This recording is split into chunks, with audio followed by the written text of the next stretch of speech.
La honra y el poder. Gracias por los que nos acompañan como todos los miércoles, ¿verdad? Aquí en el estudio bíblico de mitad de semana. Y los que nos siguen, sepa que todo esto queda ahí grabado y que usted puede oír toda la serie de enseñanzas que hemos estado compartiendo. Es muy probable, si no disponemos de otra cosa, que cuando terminamos esta enseñanza del Evangelio de Marco, que ya sería, wow, haber tomado todos los evangelios, yo no sé si nos echamos como 2 años. Yo creo que estaremos terminando para finales de diciembre. En enero vamos a estudiar el libro de los Salmos. Es lo que estamos ahora en diseño. Estudiar los 150 salmos. O por lo menos una porción de ellos, ¿verdad? Porque podemos escoger varios de esos salmos. Todavía lo que no sabemos si vamos a ir en orden o vamos a ir para acá, venimos para estos otros salmos. Y entonces tener la experiencia, porque los salmos son canciones, poemas, oraciones, pero también tienen palabra profética, palabra mesiánica, profética, y, y toda una vida del cantautor de Israel inspirado por el Espíritu Santo y otros más, que es importante nosotros.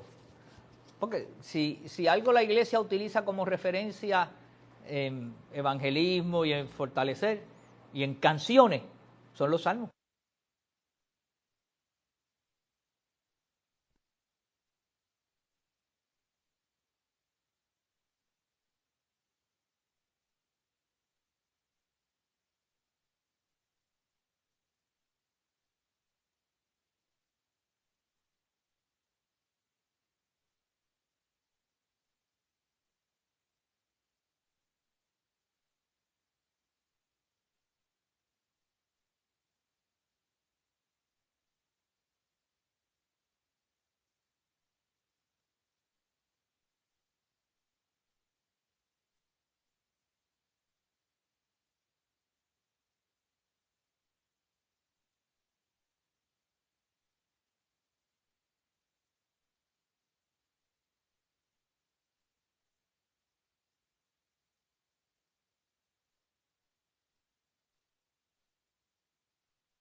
Voy a ver ahora. Yo no sé si que... En silencio, ahora. Hay que ver si le falta batería. Sí, pero nada.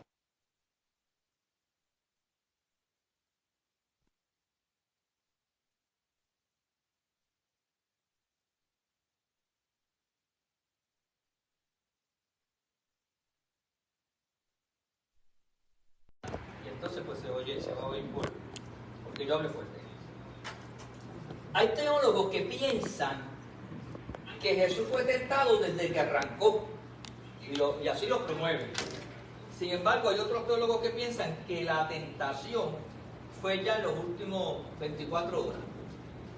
En esas últimas 24 horas, básicamente fueron esos tres elementos de la tentación, porque los días anteriores Jesús estuvo en preparación, en intimidad, recibiendo revelación, los ángeles le servían, estaba en toda esa apogeo. Nada, le digo ese detalle para que sepan que hay diferentes pensamientos en cuanto a la situación. La tentación era persistente y larga, y usted puede ver experiencias bíblicas como la que tuvo Moisés en Éxodo 34:28 y la de Elías en Primera de Reyes 19:8. Satanás, el agente, significa adversario. La palabra Satanás, varias de las definiciones que tiene es el adversario. Mateo y Lucas usan el término diablo. Diablo, que quiere decir calumniador, que viene a sembrar la división, ¿verdad? La gran misión de Jesús fue oponerse y derrotar el reino de Satanás. Por lo tanto, deseaba al principiar tal misión trabar armas con el enemigo en un encuentro decisivo. Jesús repudió el método de un Mesías revolucionario, que era lo que pretendían algunos de los discípulos, y escogió el camino del amor que sacrifica. Solo el Gólgota y el Getsemaní pueden revelar cuán costosa fue su elección, ¿verdad? En ese sentido. En ese lugar solitario de prueba, Jesús tuvo un contraste de compañeros. Fíjense que Marcos es el único que dice, y yo me di cuenta hoy estudiando sobre él, que habla de las fieras que estaban con él y los ángeles le servían. En ningún otro evangelio se registra eso. Marcos registra esto. Acuérdense que Marcos está escribiendo por la experiencia que Pedro le está narrando. Solo Marcos hace mención de los animales, posiblemente para presentar un cuadro de la desolación y ausencia de ayuda humana. En medio de eso, encuentra estos animales, pienso que es en el momento de la tentación, que me lleva a infundir algún grado de temor, pero cuando los animales o las fieras salen en la Biblia, también salen los ángeles. Si se acuerdan la historia de Daniel, que lo lanzan en el foso de los leones. Y los ángeles estaban ¿qué? Allí con Daniel. Y hay otras experiencias más, de momentos que vinieron animales, pero también vino alguna providencia divina, alguna protección. Y sabemos que habían ángeles tomando control de la situación. Pues Jesús estaba allí y los ángeles le servían y le acompañaron y le suplían sus necesidades humanas y físicas. Los ángeles le trajeron la seguridad de la presencia de Dios, tanto como fortaleza física, experiencia que se repetiría más tarde bajo la sombra de la cruz. Por lo tanto, Cristo en el desierto pasaron dos cosas: tuvo preparación espiritual y emocional. Tuvo que prepararse toda su mente y sus emociones para enfrentarse a lo que venía. Y también entonces tuvo la derrota, la primera gran derrota que sufre Satanás cuando vino a tentarlo, porque no logró su objetivo. Ahora, Jesús, verso 14, después que Juan fue encarcelado, Jesús vino a Galilea predicando el evangelio del reino de Dios. Mientras Jesús estuvo en el desierto, esos 40 días, y algunos días más, ¿verdad? Podríamos decir, Juan fue apresado y encarcelado. Entonces Jesús vino a Galilea predicando el evangelio del reino de Dios. Aquí está la diferencia. Juan predicaba el evangelio con el arrepentimiento, bautismo de agua. Cristo predicaba el evangelio del reino de Dios, diciendo: el tiempo se ha cumplido y el reino de Dios se ha acercado, arrepentíos y creed en el evangelio. Creed en el evangelio.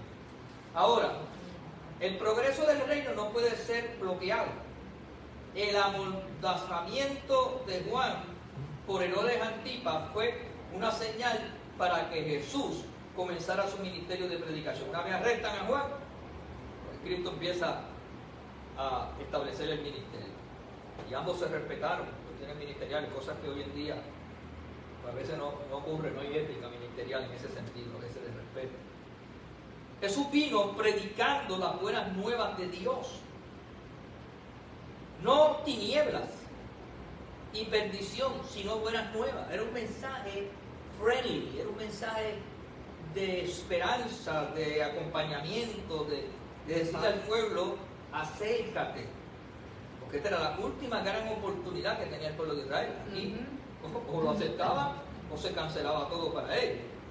Por lo tanto, la esperanza, la salvación, la vida abundante, todo está implicado. Por fin estaba sonando el reloj de Dios. El tiempo se ha cumplido. Y eso fue lo que Jesús dijo ahí.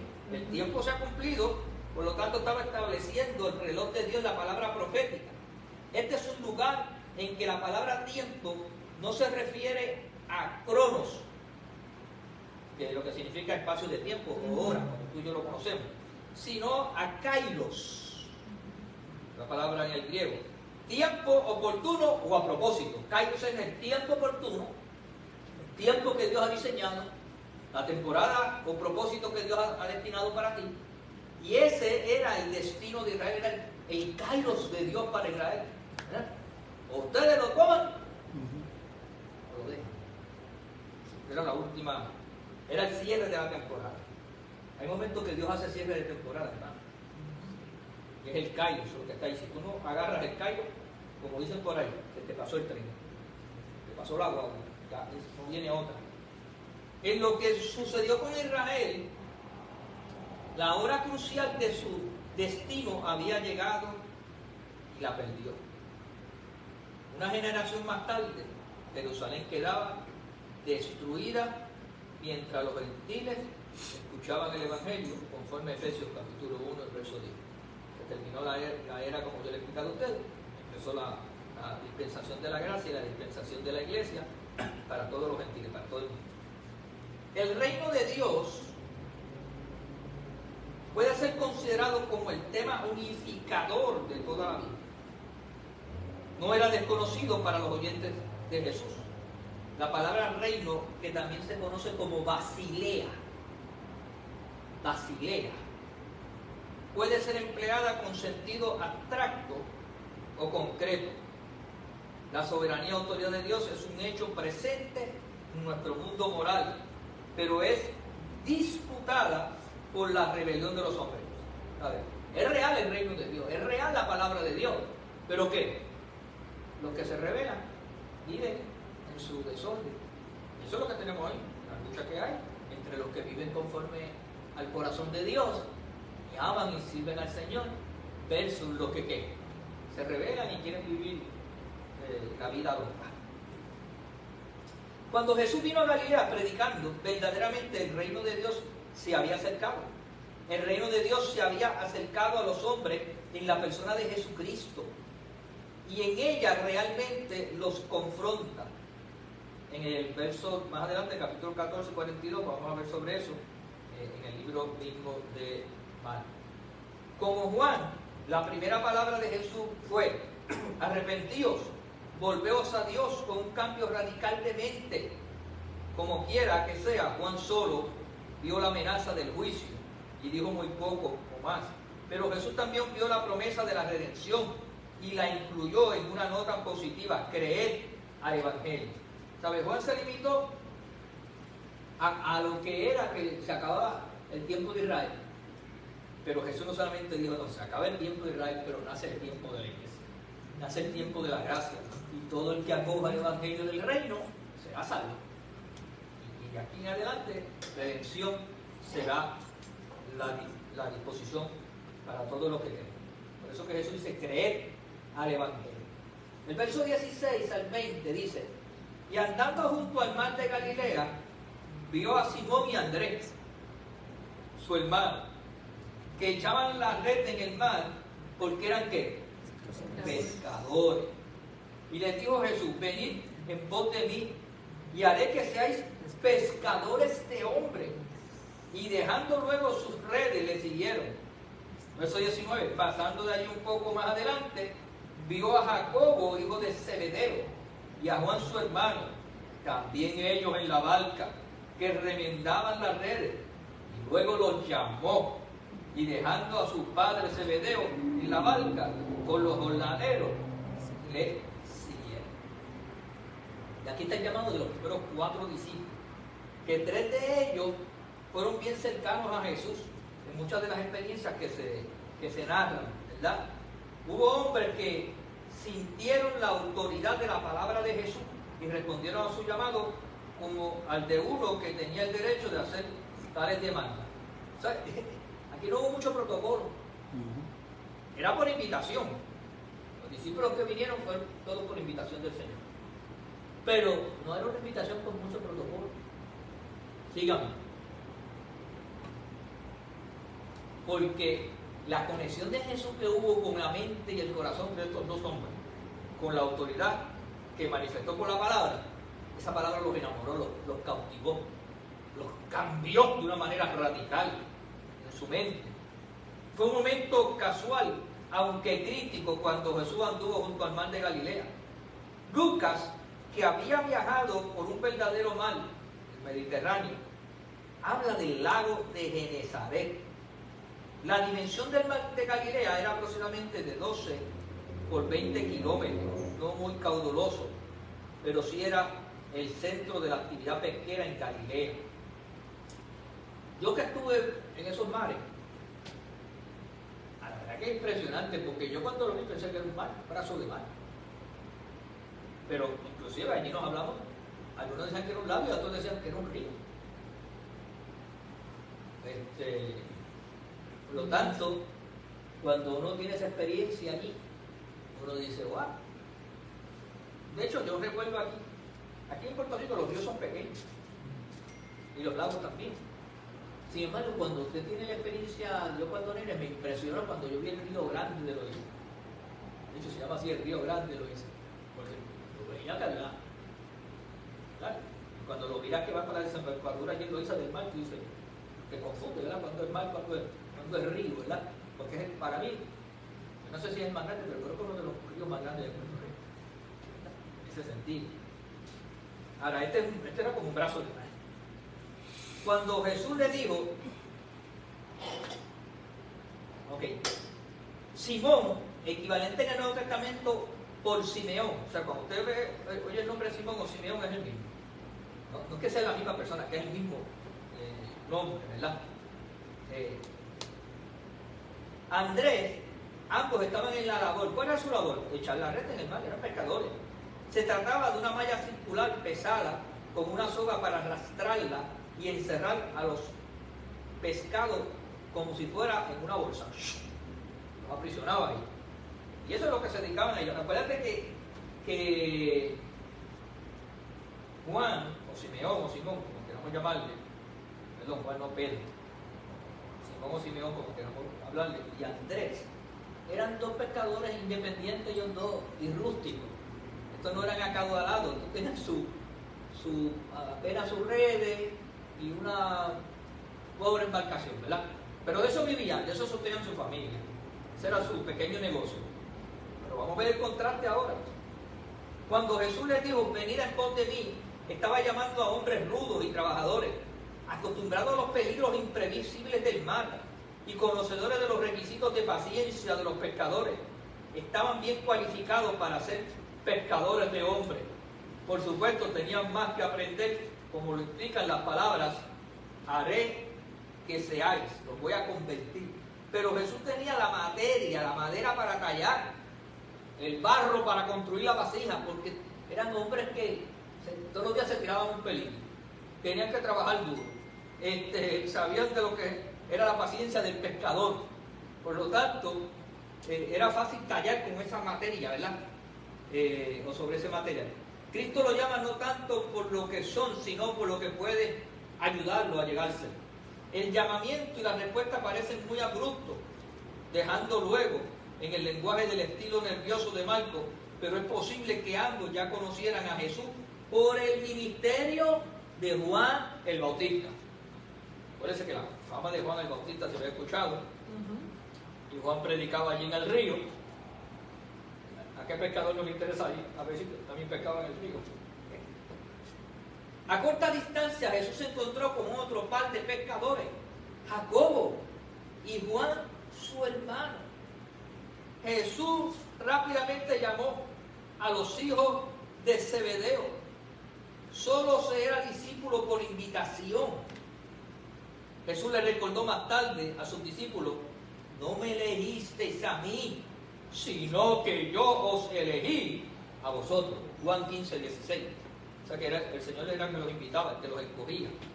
Simón y Andrés dejaron luego sus redes, su medio de vida, mientras que Jacobo y Juan dejaron a su padre Zebedeo, tanto como su próspero negocio, indicando por la presencia de jornaleros. O sea, tenía empleados, tenía varias embarcaciones, se sabía que tenía un negocio de mucha relevancia y más prosperidad. Se trataba de una elección costosa, pero no distinta de la que cualquiera seguidor del Señor. Así que, pues, que cualquiera de vosotros que no renuncia a todo lo que posee, no puede ser mi discípulo. Lucas 14, 33. La gente no solamente dejaron el negocio próspero, sino que dejaron a su padre. Pero era necesario también que los hijos, ¿verdad?, formaran sus propios criterios. Y es relevante que ambos, los primeros 4 ministros del Señor, pescadores, uno de una pequeña self-employment, ¿verdad?, y otros que tenían un negocio próspero, que inclusive aunque ellos se fueran, su papá podía seguir con su jornalero, con su gente haciendo el negocio. Ahora, mira el verso 21.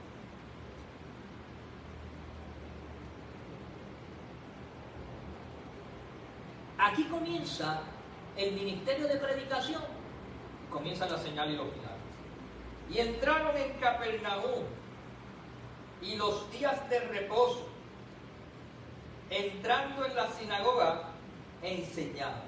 Ve que todos los evangelios nos relatan que Jesús iba ahí el día de reposo, que Jesús iba el sábado, que Jesús se metía donde era la función social religiosa de los judíos, y allí les predicaba, allí ministraba. Dice que entrando en la sinagoga enseñaba. Por lo tanto, aquí la enseñanza era lo primordial en el ministerio de Cristo, algo que la iglesia debe de mantener, ¿verdad? Y se admiraban de su doctrina, porque les enseñaba como quien tiene autoridad y no como los escribas.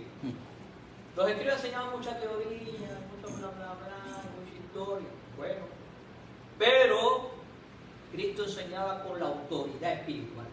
Cristo conectaba con la gente. Cristo saciaba el hambre espiritual que la gente tenía.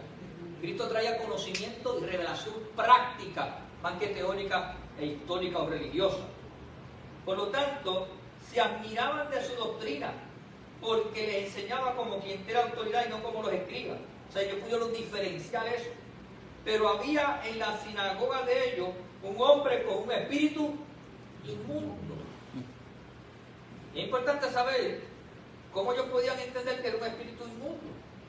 Lo que estaban diciendo es que era una persona endemoniada, una persona que estaba poseído por malicias y que lo atormentaba. De hecho, no solamente ellos reconocieron que tenía un espíritu inmundo, sino que dio voces, comenzó a gritar, comenzó a entrar en un desorden no aplicable a lo que socialmente se acepta en una reunión, ¿verdad? Diciendo: ¿qué tienes con nosotros, Jesús Nazareno? Oye, el demonio sabía quién estaba. El demonio sabía que era Jesús Nazareno, sabía que era el Señor, sabía que era el Cristo. Y él dijo más: ¿Qué tienes con nosotros? Has venido para destruir. Lo que indica es que Jesús tenía autoridad y poder, como lo tiene la iglesia, para destruir los demonios. Porque yo mismo lo reconocí, han venido para destruir. Entonces nosotros los cristianos, o los creyentes, o la iglesia ahora moderna, como que hay gente que se incomoda si se hablan de estos temas. Hay gente que no quisiera en ciertos templos y en ciertos lugares que se hable de estos temas. Lo quieren enfocar todo en base a la psicología o en base a la salud mental. Yo creo que hay problemas psicológicos, creo que hay problemas de salud mental y creo que hay diagnósticos sobre eso. Pero yo creo que hay gente que está atada por el espíritu de la tiniebla y que están siendo poseídos por demonios y hacen cosas. Y cuando yo veo gente por ahí que se transforman en la manera que se transforman y lo que hacen, algún pichón, digo, algún demonio tiene que estar tomando dominio de esa persona. Cuando tú ves que abusan de niños, cuando le llamamos a esas palabras bien bonitas como pedrasta o pedofilia, que ahora la quieren en algunos sitios normalizar, porque es la diversidad sexual, otra locura más. Mira, hay gente ahí que el pecado le abre la puerta a Satanás o a los demonios, diciendo correctamente, y están mandados por esos espíritus. Y ellos reconocían que Jesús podía destruirlo. De hecho, dijeron, va a ser quién eres, el santo de Dios. Ahora yo pregunto, ¿estará la iglesia con la vigencia ahora que cuando un espíritu de las tinieblas, poseyendo a alguien te vea, pueda reconocer que tú eres un hijo de Dios? Que tú eres un ungido de Dios, que tú tienes autoridad para destruirlo y echarlo fuera. Eso es lo que la iglesia debe procurar. Eso es lo que los creyentes deberíamos tener conciencia, que cuando alguien nos vea, reconozca. Ahora, es un pastor, es un ministro, es una persona unida por Dios, es un predicador, es un cristiano. ¿Qué pasa? Y hay gente que lo reconoce, y hay espíritus de las tinieblas que lo reconocen y por eso se quieren ir del lugar. Ahora, sé quién eres, el santo de Dios, pero Jesús le reprendió. O sea, Jesús no permitió que le robaran el show, que vinieran a dar allí un espectáculo. Que a veces también nosotros en eso somos muy permisibles. Debemos también permitir que den espectáculo. Pero Jesús le reprendió diciendo, cállate y sal de él. Mandó callarse y a salir, lo arrojó fuera. Y Jesús tenía dos facultades, arrojarlo fuera o destruirlo. Y hubo un momento que hizo las dos o una de las dos. Y el espíritu inmundo, sacudiéndole con violencia y clamando a gran voz, salió de él. Y todos se asombraron de tal manera que discutían entre sí diciendo, ¿qué es esto? ¡Wow! Si esa persona ha venido aquí y ha hecho, pero nos ha causado problemas y nadie le había podido meter mano. Y digo esto hoy, en su primer día aquí. De tal manera que discutían entre sí diciendo, ¿qué es esto? ¿Qué nueva doctrina es esta? Que con autoridad manda aún a los espíritus inmundos y le obedecen. Ellos sabían que el tipo tenía un espíritu inmundo. Y muy pronto se difundió su fama por toda la provincia alrededor de Galilea. Mira, los pochos que se pasaban allí, que siempre venían y nos dañaban, no dejaban hablar a los escribas. Vino el Nazareno, el de Galilea, el de Nazaret, y los reprendió. Y se dio de cuatro revolcar. Y se levantó nuevo, libre. Y ahora quiere seguir al Señor. Al salir de la sinagoga, vinieron a casa de Simón y Andrés. O sea, esto demuestra que Pedro y su hermano tenían una casa, una familia, un hogar. De hecho, se cree que ese lugar se convirtió en el centro de operaciones ministeriales del Señor. Ellos viajaban y cuando regresaban a Galilea o a Capernaum, allí era donde, era en Capernaum que estaba esta casa, y allí era donde, de hecho cuando tú vas a Israel te llevan a la casa a la supuesta casa, porque ya era una casa ahora, pero imagino que hace tiempo era una ruina, construyeron algo allí para que parecía, y dice, ahí era la casa, no me cree allí, no por fe, sino por cooperar con el turismo de Israel. Pero en algún lugar allí en Capernaum había una casa que era la casa de Pedro. Y algunos piensan que tenía vista al mar, y en la que te enseñan allí tiene una vista del lago de Galilea. Y enseguida le hablaron de ella. Entonces, él se acercó.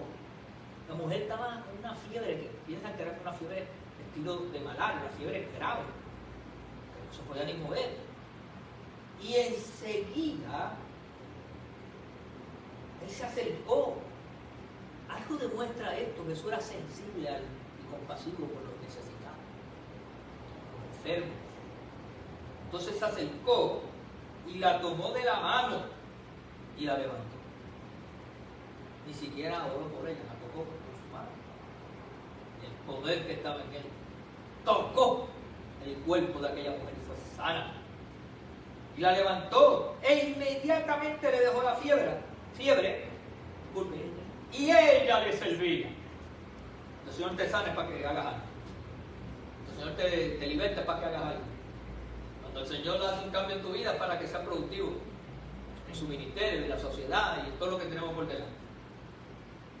Para algo el Señor se glorifica en ti. Luego dice,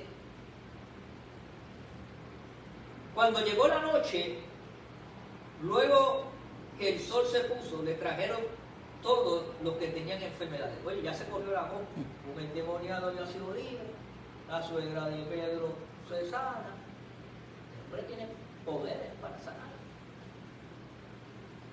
Cuando llegó la noche, luego que el sol se puso, le trajeron todos los que tenían enfermedades y los endemoniados.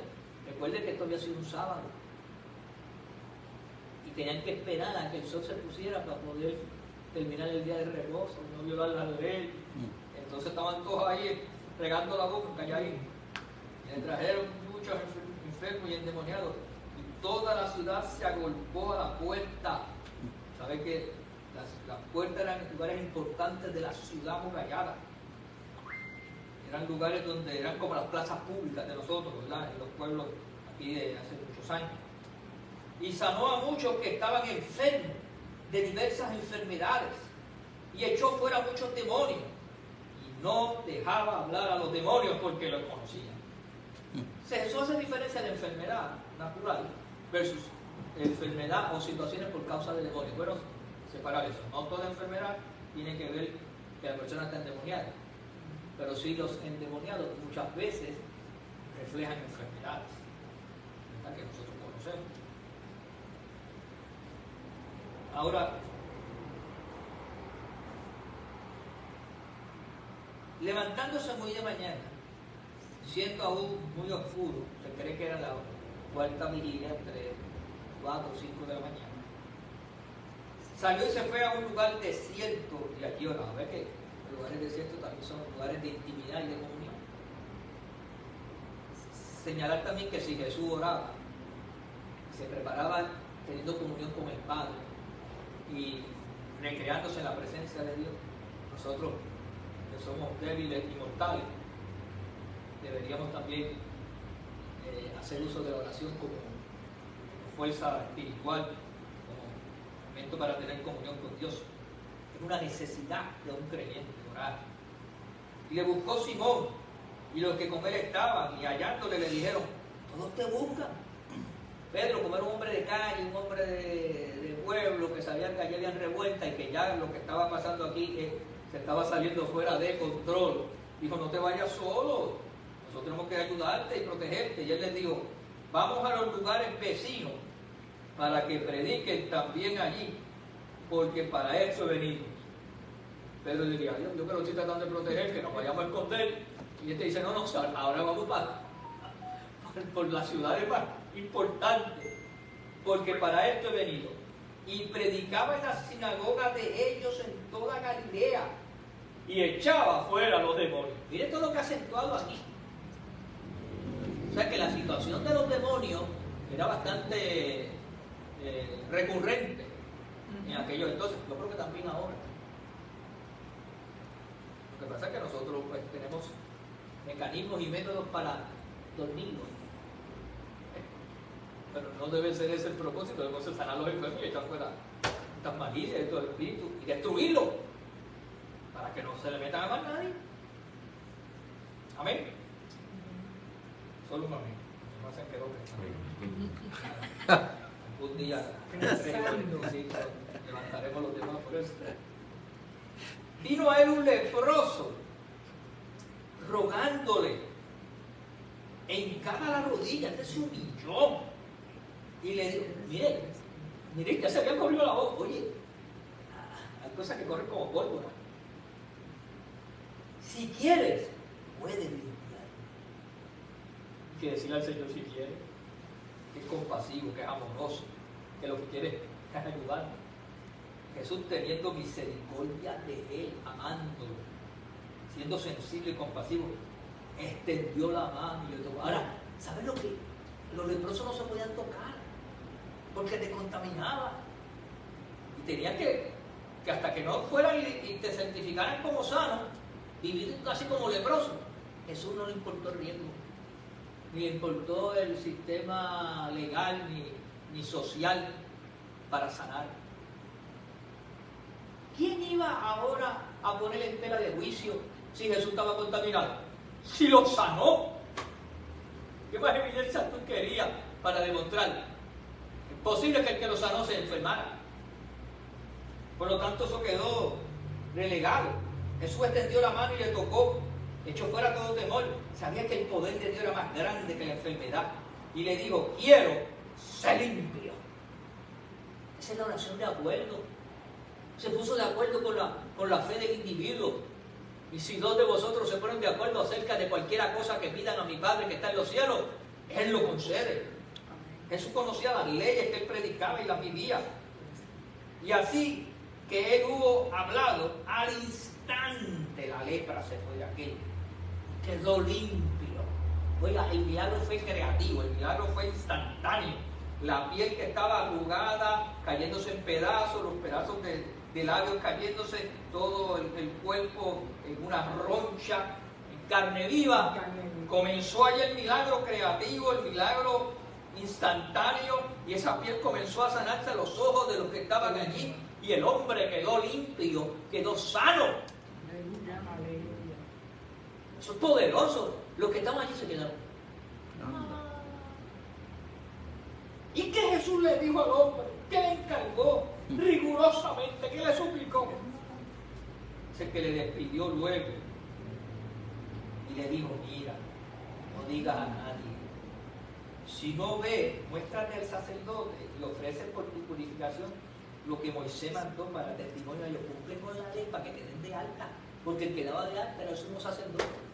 Pero callado, si te pregunta mucho, no le digas, no. Callado. Yo no sé si esos israelitas eran puertorriqueños. Pero algo tenían de sangre boricua. Pero oído él, ese es el problema. Yo cuando oigo esos perros, digo, aquí viene el sablazo. Pero oído él, comenzó A publicar en las redes sociales, fue a cuanto programa había, porque dice que fue a publicarlo mucho y a divulgar el hecho, de manera que ya Jesús no podía entrar abiertamente en la ciudad, sino que se quedara afuera en los lugares desiertos y venían a él de todas partes. O sea que el lugar desierto no tan solamente era el lugar de intimidad, se convirtió en el auditorio, en el coliseo de Jesús. Porque ahora él no tenía que ir, ellos venían. Porque ahora yo no culpo a ese hombre, pero tuvo en la desgracia, en la penambrera. es el COVID del momento. ¿Ah? El COVID del El momento. COVID del momento, y que tú de momento estés limpio. Y que el sacerdote te dio de algo. Cuando el sacerdote le dijo, pero ve acá qué pasó, eche para acá que le voy a contar. Es más, llama a todo el mundo aquí, a todos los sacerdotes, a ayudarte. Y el hombre se fue por allí a predicar. El Nazareno que sabe. ¿Y dónde anda? Por allí, cerca del desierto. ¡Wow! Poder de Dios. Permita a Dios que esta palabra te bendiga y te ayude a entender que necesitamos levantar cristianos, cristianas, una iglesia de poder que sane los enfermos y que eche fuera los demonios. Amén. Dios añada bendición a tu palabra. Gracias por el compartir. Y los que son de la casa y los que saben ofrendar lo hacen a través de la aplicación de ATH Móvil. CFC, fe y gracia. CFC, fe y gracia. Como el domingo. Bendiciones.